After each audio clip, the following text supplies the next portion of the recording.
Hello, today I'm looking at Majjhima number 117, the Mahacattarisaka Sutta, and that's translated as the Great 40, 40 as in number 40.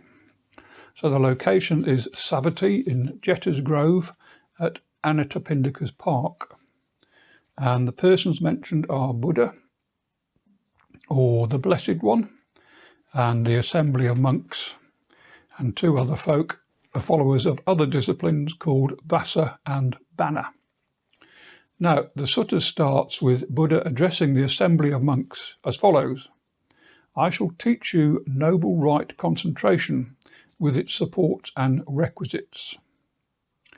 Its support and requisites are right view, right intention, right speech, right action, right livelihood, right effort, right mindfulness.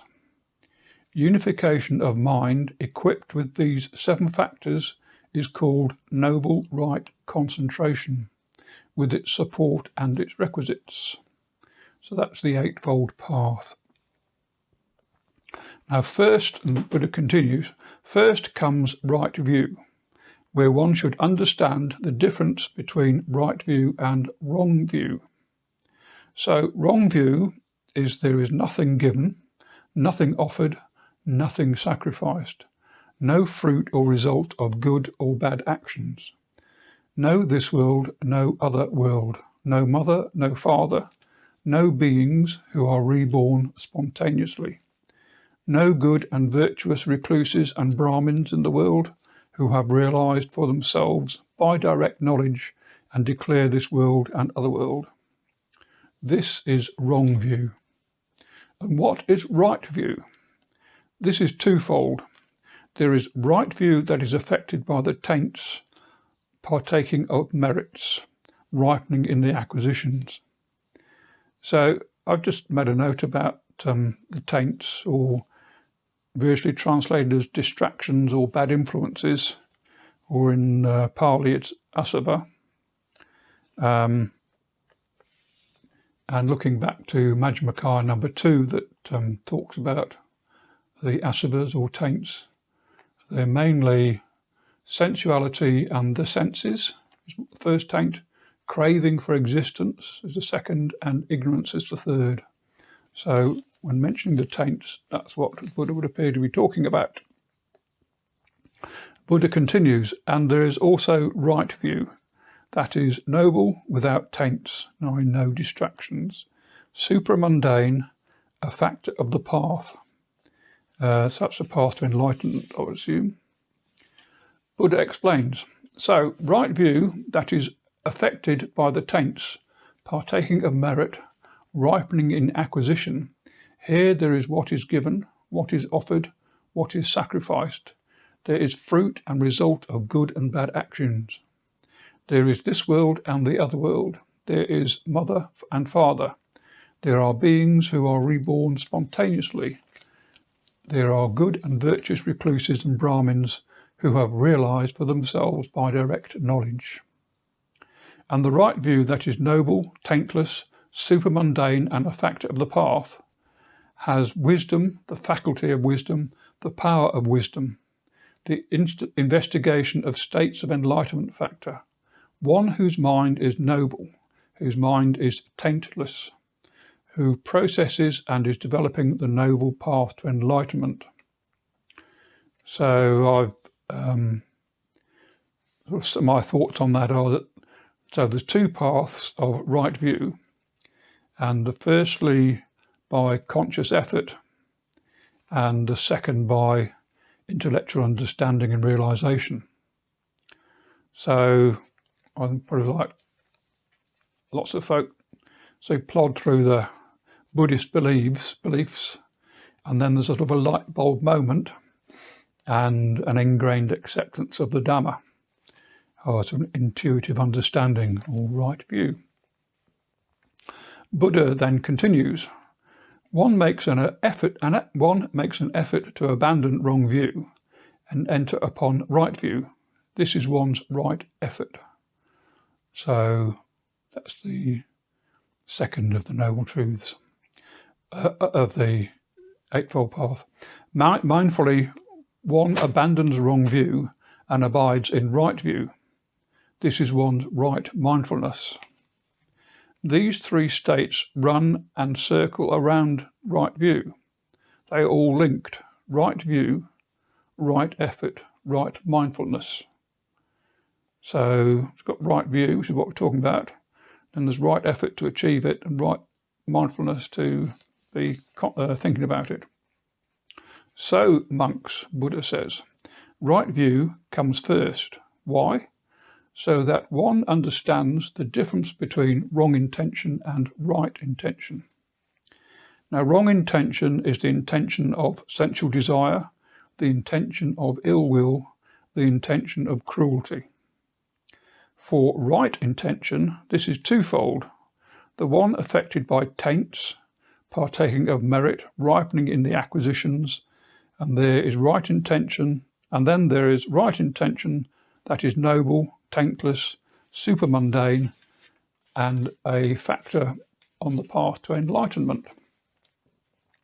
So in the first case, intention with taints, there is the intention of non-ill will, the intention of renunciation, the intention of non-cruelty. And in the case of right intention, that is noble and taintless, the thinking, thought, intention, mental absorption, mental fixity, directing of mind, verbal formation, possesses the noble path and is developing the path. So again, the intellectual or intuitive understanding. Again, Buddha concludes, one makes an effort to abandon wrong intention and to enter upon right intention. This is one's right effort. Mindfully, one abandons wrong intention. Mindfully, one enters upon and abides in right intention. So these three states run in there are three states that run and circle around right intention. That is right view, right effort, and right mindfulness. Buddha then continues, so monks, right view comes first. How? One understands what is wrong speech, what is right speech. That is one's right view. And wrong speech is defined as false speech, malicious speech, harsh speech, and gossip. Right speech, this is twofold. There is right speech that is affected by the taints, and there is right speech unaffected by the taints. The one affected by the taints, here there is abstinence from false speech and from malicious speech, from harsh speech and from gossip. And right speech that is taintless is a factor on the path to enlightenment. This is the desisting from, the four kinds of verbal misconduct, abstaining and refraining. So one makes an effort to abandon wrong speech and enter upon right speech. This is one's right effort. Mindfully, one abandons wrong speech. Mindfully, one enters and abides in right speech. This is one's right mindfulness. Thus, there are three states that run in a circle around right speech. That is right view, right effort, and right mindfulness. Again, using right view, one understands wrong action and right action. Wrong action is killing living beings, taking what is not freely given, misconduct in sensual pleasure. Again, Buddha explains there are two types, one affected by the taints and one that is taintless. In the first instance, there is abstinence from wrong actions, and in the second case is desisting from wrong actions, abstinence and refraining. One makes an effort to abandon from wrong action and enter upon right action. This is one's right effort. Mindfully, one abandons wrong action. Mindfully, one enters upon and dwells in right action. This is one's right mindfulness. These three states run and circle around right action. That is right view, right effort, right mindfulness. Next, Buddha says, using right view, one understands what is wrong and right livelihood. And what is wrong livelihood? Scheming, talking, hinting, belittling, pursuing gain with gain. So that as an aside, that came as quite a surprise to me, because I'm quite more used to the definition of being the 5 kinds of wrong livelihood, dealing in arms, dealing in human beings, what else? Meat, intoxicants and poisons, 5 wrong trades. Now that actually does occur, but it's in the Anguttara Nikaya, the Book of Fives at 3.269. So those are sort of the actual trades, but the intent behind those, which Buddha says here is wrong livelihood, are, and I'll repeat them again, scheming, talking, hinting, belittling, pursuing gain with gain. So that's quite interesting. And Buddha carries on. Under right livelihood, these are twofold, one affected by the taints and one unaffected by the taints, as before. Affected by the taints, here a noble disciple abandons wrong livelihood and gains his living by right livelihood. And for the taintless, the desisting from wrong livelihood, abstaining, refraining, abstinence. One makes an effort to abandon wrong livelihood and enter upon right livelihood.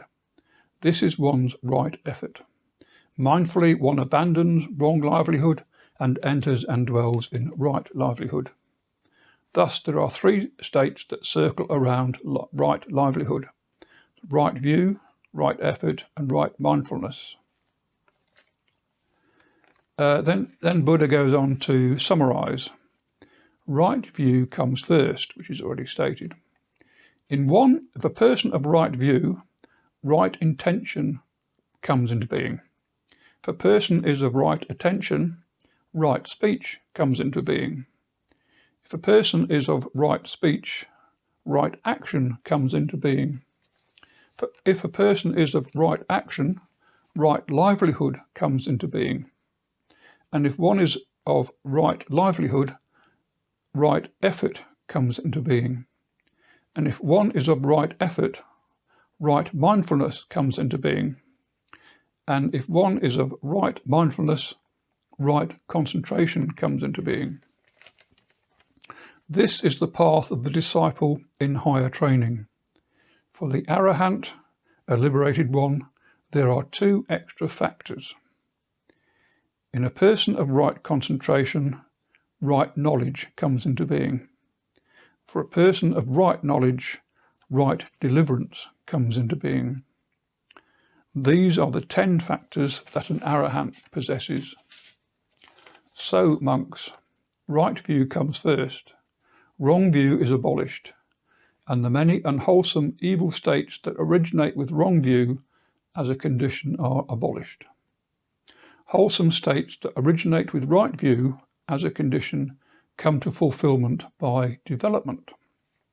So too with right intention, right speech, right action, right livelihood, right effort, right mindfulness, right concentration, right knowledge, and right deliverance. So these are the 20 factors on the side of the wholesome and the 20 factors on the side of the unwholesome. So the 20 factors are the 20 factors are the factors, might note on this, and what originates from them.